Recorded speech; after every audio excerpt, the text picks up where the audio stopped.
Hello everyone, जय हिंद। My name is Sky and I welcome you all to my YouTube channel this Sky's world.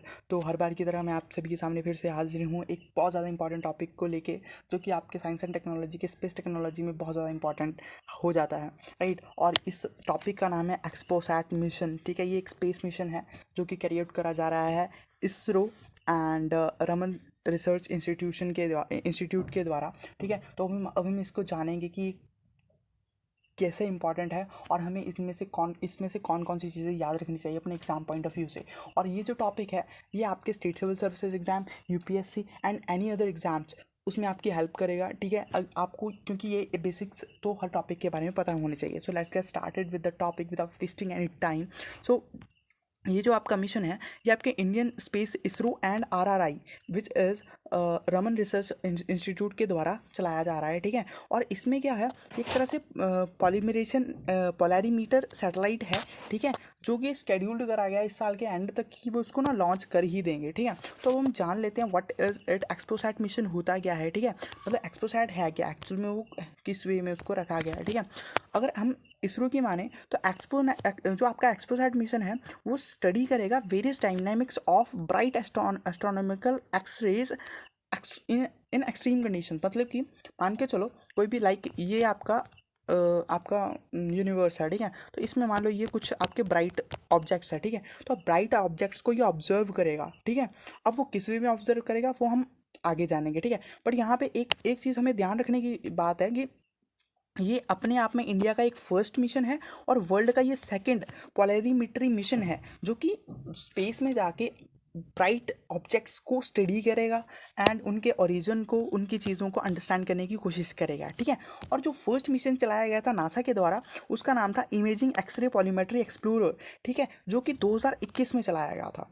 Okay, और इसमें अगर हम बात करेंगे और डिटेल में तो इसमें 3 टाइप के टेलीस्कोप्स लगाए गए थे, राइट, जो कि आइडेंटिकल टेलीस्कोप्स थे जिनका मतलब एक काम ये था, उसमें एक मिरर था एंड एक डिटेक्टर यूनिट थी जिसका काम था कि मेज़र करना कि ऑब्जेक्ट्स लाइट वो कितने डिस्टेंस से आ रही है, उस ऑब्जेक्ट से जिससे वो जनरेट हो रही है उसकी प्रॉपर्टीज़ क्या हैं उसको एनालाइज करना इसका काम था। ठीक है, और इसमें क्या है कि इसमें उसका काम ये था कि जो न्यूट्रॉन स्टार्स हैं, ठीक है, और जो सुपर मैसिव ब्लैक होल्स हैं उनकी प्रॉपर्टीज़ को एनालाइज करना by the method of polarisation. Polarisation एक ऐसा मेथड है जब भी आप लाइट को किसी उस पोलराइजर से आप वो करते हो, क्रॉस करते हो, तो उसकी जो भी लेंस होती है, वेव लेंस होती है, वो एक तरह से डिसेंट लाइन में चली जाती हैं जिससे कैलकुलेशंस करना बहुत आसान हो जाता है एंड उस आप कह सकते हो ऑब्जेक्ट के बिहेवियर को अंडरस्टैंड करना बहुत ज़्यादा आसान हो जाता है।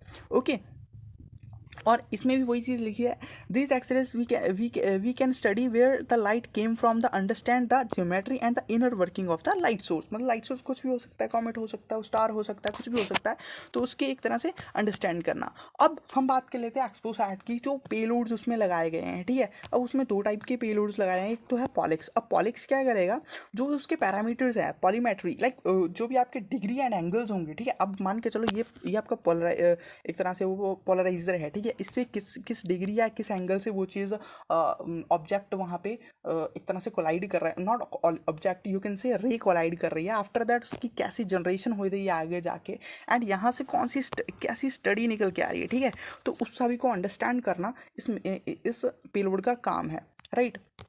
अगर हम नेक्स्ट बात करेंगे, the payload is being developed by RRI, right, RRI and ISRO's UR Rao satellite centre in Bengaluru. ठीक है, आपको ये इंस्टीट्यूशंस के नाम भी याद रखने हैं बिकॉज ये बहुत ज़्यादा इंपॉर्टेंट हो जाता है। यूपीएससी के क्वेश्चंस भी आजकल बहुत सारे डायनेमिक हो चुके हैं, तो ये पूछ सकते हैं कि कौन से मिशन में कौन कौन से मेन इंस्टीट्यूशंस ने एक तरह से कोलैबोरेशन से वो चीज़ करी है। तो ये क्वेश्चंस, ऐसे क्वेश्चंस भी बन सकते हैं, so you can inculcate these things in your notes. ठीक है, अब हम पॉलिक्स की बात कर लेते हैं। तो अब पॉलिक्स से ये आशा लगाई जा रही है कि वो 40 ब्राइटेस्ट एस्ट्रोनॉमिकल सोर्सेस को एक तरह से एनालाइज करेगा अपने जो भी उसका टाइम स्पैन है। अब टाइम स्पैन कितना उसका, 5 साल तक वो वहाँ पे एक तरह से घूमता रहेगा अंतरिक्ष में, और वो अंडरस्टैंड करने की कोशिश करेगा कि जो ऑब्जेक्ट्स हैं उनकी क्या प्रॉपर्टीज़ हैं और वो किस वे में उनकी लाइट यहाँ तक पहुँच रही है।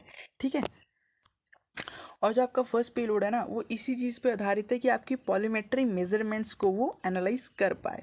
ओके, एंड अगर हम नेक्स्ट पेलोड की बात करेंगे तो ये है एक्स एक्स स्पेक्ट।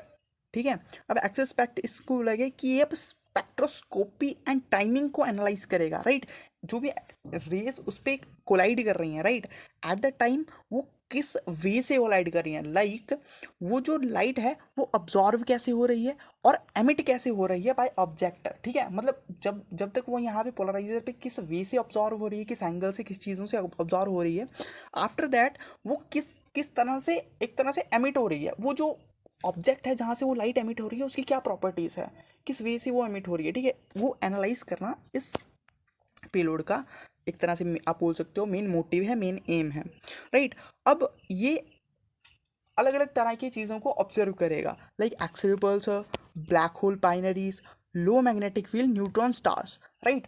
इन सभी चीज़ों की ये एनालाइज करेगा जब भी ये अपने टाइम स्पैन में वहाँ पे एक तरह से घूमेगा, राइट। अगर हम देखें कि एक्सपोसैट मिशन में जो एक तरह से हो जाता है ना, जब वो डिप्लॉय हो जाता है, राइट, जब हम रॉकेट ऊपर छोड़ते हैं, राइट, रॉकेट की एक तरह से अगर मैं बनाना चाहूँ तो रॉकेट लाइक इस शेप का होता है, राइट, एंड फिर वो जाके मतलब कुछ हिस्सा होता है उसका ये निकल जाता है, राइट, जो भी उसके फ्यूल वाला हिस्सा होता है, राइट, उसके बाद जाके ये सारी चीज़ें एक तरह से इस डायरेक्शन में होती हैं, बट जब स्पेस में पहुंचता है, ठीक है, तो और यही सब चीज़ें क्या होती हैं उस पॉइंट ऑफ टाइम पे खुलती हैं, इस डायरेक्शन में खुल जाती हैं। ठीक है, तो ये खुलने के बाद का व्यू बताया गया कि वहाँ पे जब डिप्लॉय हो चुका है एट द टाइम इसका व्यू कैसा है।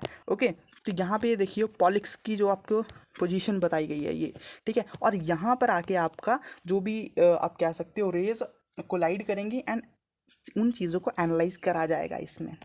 ओके, एंड अगर मैं बात करूँ पोलराइजेशन की, तो polarisation is like just like this कि वहाँ वो किस एंगल से यहाँ पे कोलाइड कर रही है हमें नहीं पता है, ठीक है, बट उसके बाद वो कि कौन सी प्रॉपर्टीज़ को पकड़ती है एंड वो उसके एंगल्स किस तरह से हो रहे हैं उसकी स्टडी करी जाएगी, एंड स्टडी करके एक एक चीज़ को एनालाइज करा जाएगा कि वो उसके जो भी सोर्स है उसकी प्रॉपर्टीज़ क्या है, लाइट किस वे से यहाँ तक पहुँच रही है। I'm done with this topic. Thank you so much for watching this video. You can also follow me on Telegram and Instagram. The links are in description. मिलते हैं नेक्स्ट वीडियो में एक बहुत इंपॉर्टेंट टॉपिक के साथ। तब तक के लिए बाय, टेक केयर एंड जय हिंद।